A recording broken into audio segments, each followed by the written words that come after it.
नमस्कार दोस्तों, स्वागत है आपका यूट्यूब इंडिया की सबसे बड़ी कंट्रोवर्सी के अंदर। अब इस कंट्रोवर्सी के अंदर सिर्फ एनवीएस यादव और मैक्सन ही शामिल नहीं है। इस कंट्रोवर्सी ने पूरी यूट्यूब इंडिया कम्युनिटी को ही अपने आप में समेट लिया है। आशीष चंचलानी से लेकर मनोज दे तक सभी बड़े बड़े यूट्यूबर्स ने इसके ऊपर प्रतिक्रिया दी है। और कौन है ये आखिर मिस्टर रैंडम सेना कौन है, इसको लेकर एनवीएस यादव इतनी ज्यादा गुस्सा है कि वो उसको एक्सपोज करने पे लगे हुए हैं अपने ट्विटर के ऊपर। तो ये पूरा मामला समझते हैं कि ये सब कहानी शुरू कहां से हुई।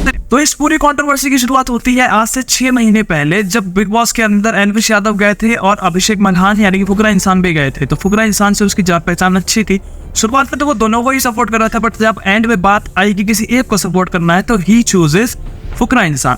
इस समय क्या होता है कि उसका कहना है, अकॉर्डिंग टू मैक्सटन, उसने वो हेट आने लग गया एल्विश के जो फैंडम है उसकी तरफ से। अब जब ये हेट आना शुरू हुआ तो फिर क्या हुआ, मेरी फोटो एडिट करके कुछ से कुछ लिखते थे। और ये नॉर्मल फैन पेजेस नहीं लिखते थे, वो लिखते थे जो एल्विश को फॉलो जिसको एल्विश फॉलो करता है। जो मैक्सटन था वो पहले उसने एल्विश यादव को बोला, बट उसका धीरे धीरे उसकी प्रतिक्रिया बदली। तो उसने जो एल्विश यादव के फैंस थे उनको गवार आर्मी कहना चालू कर दिया। उसके बाद इसके अंदर आता है सेकंड चैप्टर इस कंट्रोवर्सी के अंदर, जब उसने एल्विश यादव को थोड़े दिन पहले मैक्सटन ने इंटरनेट पे कहा कि एल्विश यादव कैसे गवार लोगों को फॉलो करता है ऐसे करके। तो उसके बाद एल्विश यादव ने उसी का रिप्लाई करते हुए कहा कि तो क्या तुमको मैं अनफॉलो कर दूं। एंड ये चीज वहां पे थी। तो यहाँ पे ये पोकिंग वाला सिलसिला बहुत लंबे समय से इन दोनों के बीच में चलता जा रहा था। और मैक्सटन की आदत है क्लाउड चेजिंग वाली, सबको पता है कि वो क्लाउड चेस करता है, जाता है लोगों के बीच में, एंड मतलब सबको पता है he is that kind of guy. Okay, but इसके बाद आता है कहानी के अंदर मेन ट्विस्ट। ये एक प्रीमियम लीग मैच खेला गया था, चैरिटी मैच। उस मैच के अंदर क्या था कि मुनावर फारूकी एंड एल्विश यादव ये दोनों लोग खेल रहे थे, दोनों ही अलग टीम में थे। एल्विश यादव सचिन तेंदुलकर की टीम में था, मुनावर फारूकी अक्षय कुमार की टीम में था। मुनावर फारूकी ने हिंदी वर्ड्स को टारगेट करते हुए कुछ ऐसे कमेंट्स पास किए थे जिससे हिंदुओं के सेंटिमेंट्स हर्ट हुआ था। तो ये रैंडम सेना कौन है और इसकी एंट्री अब होती है कहानी के अंदर। रैंडम सेना एक पेज है जो बेसिकली जो हिंदू वर्ड्स को कुछ उल्टा सीधा बोलते हैं तो उनके पे रेड करवाता है या पुलिस को कंप्लेंट करता है, एंड ये सारी चीजें वो करता है। ठीक है, ये बात थी। बट अब क्या होता है, तो उसने कहा कि बिग बॉस में जब एल्विश यादव क्या था कि एल्विश यादव के आपको पता होगा लॉकडाउन के टाइम में और पहले की वीडियोस के अंदर उसने हिंदू धर्म को बहुत ही ओपनली सपोर्ट किया है मुद्दों के ऊपर। तो उसने कहा कि मैं एल्विश यादव को सपोर्ट करूंगा।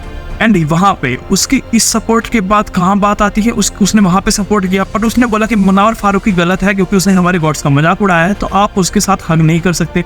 एज चैरिटी मैच था तो एल्विश यादव ने बोला कि भाई मैं उसका सर थोड़ी फोड़ दूंगा जाके सामने से, मैं उससे गले मिला। और मतलब जो एक स्पोर्ट्समैनशिप होती है, ये सारी बात आपने ये सारी कंट्रोवर्सी समझ रखी होगी उस एंगल से। उसके बाद क्या होता है, इस रैंडम को टारगेट करते हुए एल्विश यादव ने अपने चैनल के ऊपर एक डिटेल्ड वीडियो भी बनाया था। देखो, ये इस पूरे मामले में ना आपको ये चीज समझने की जरूरत है कि धर्म का मामला है वो एंटरटेनमेंट इंडस्ट्री के अंदर कितना ज्यादा बुरा हो सकता है अगर आप उसको लेकर आते हैं।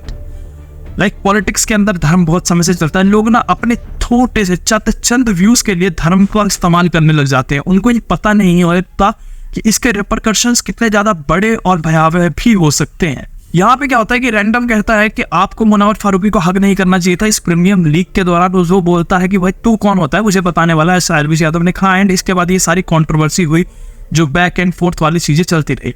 एंड इस बीच में जब रैंडम सेना और Elvish Yadav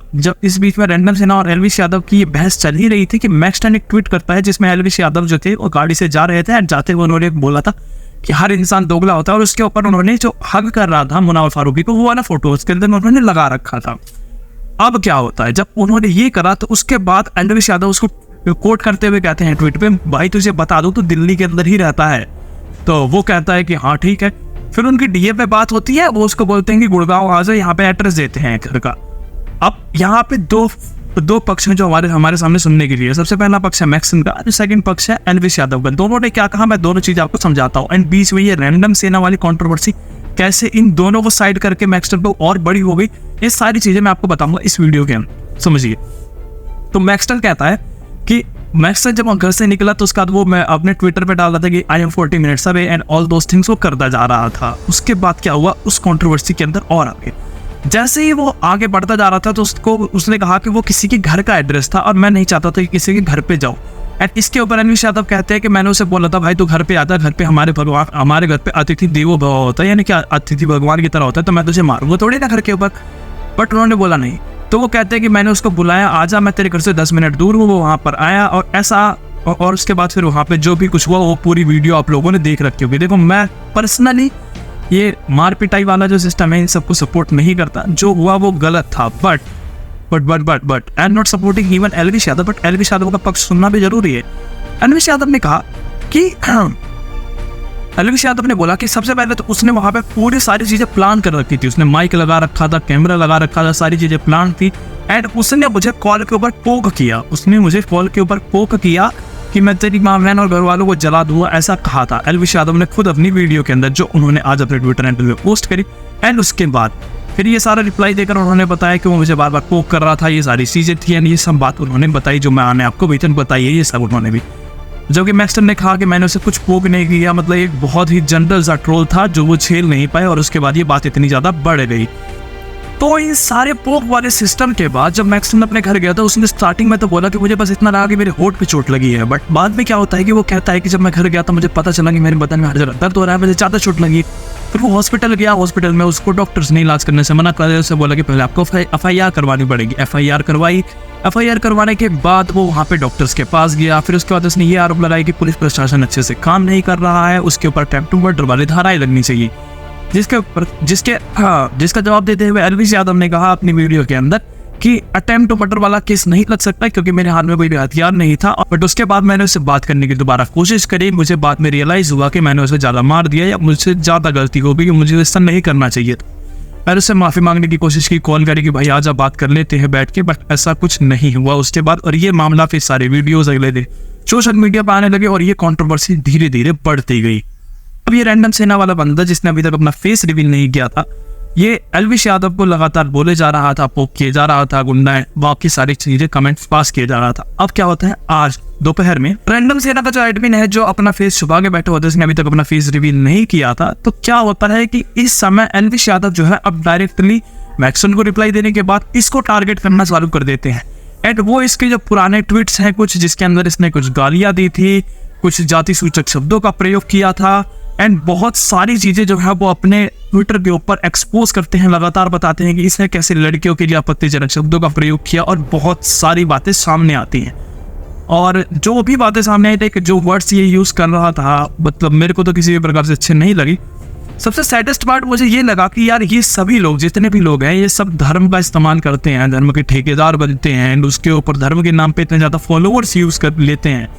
At the end, no one of them is as ideal as we are thinking of them. At the end of day, सोचने की बात हमारे लिए है, क्या सच में ये लोग इतने ज्यादा आइडियलाइज करने लायक है? क्या ये सोशल मीडिया इन्फ्लुएंसर सच में इतना ज्यादा फेम एंड नाम डिजर्व करते हैं जितना आप लोग इनको दे रहे हैं? आपके इन सब के ऊपर क्या थॉट है मुझे बताइए। एंड मैं आपको सिंपल सी एक बात कहना चाहता हूँ, यार ये सोशल मीडिया की कंट्रोवर्सी को अपने दिमाग पे इतना ज्यादा चढ़ने मत दो। इसके ऊपर देखो, लाइक अभी आशीष चंचलानी ने भी कहा था कि yesterday was the darkest day of Indian YouTube community and I am leaving X। Twitter platform ही ऐसा है जिसके ऊपर बहुत ज्यादा नेगेटिविटी होती है, आप सब लोगों को इस सब के बारे में पता होगा, मैं बहुत ज्यादा इसके ऊपर ज्ञान नहीं देना चाहता यहाँ पे। तो चलिए इस वीडियो को यहीं पे खत्म करते हैं, मिलते हैं नेक्स्ट वीडियो में। अगर आपको मेरी वीडियो अच्छी लगी हो तो कमेंट में अपने ओपिनियन लिखना जरूर बताएं। आप बताइए आप किसको सपोर्ट कर रहे हो, मैक्सन को या एलविश यादव को? एंड इस वीडियो को लाइक करें, शेयर करें, एंड इस चैनल को सब्सक्राइब भी कर देना यार। मिलते हैं नेक्स्ट वीडियो में, तब तक के लिए bye bye, tata, see you.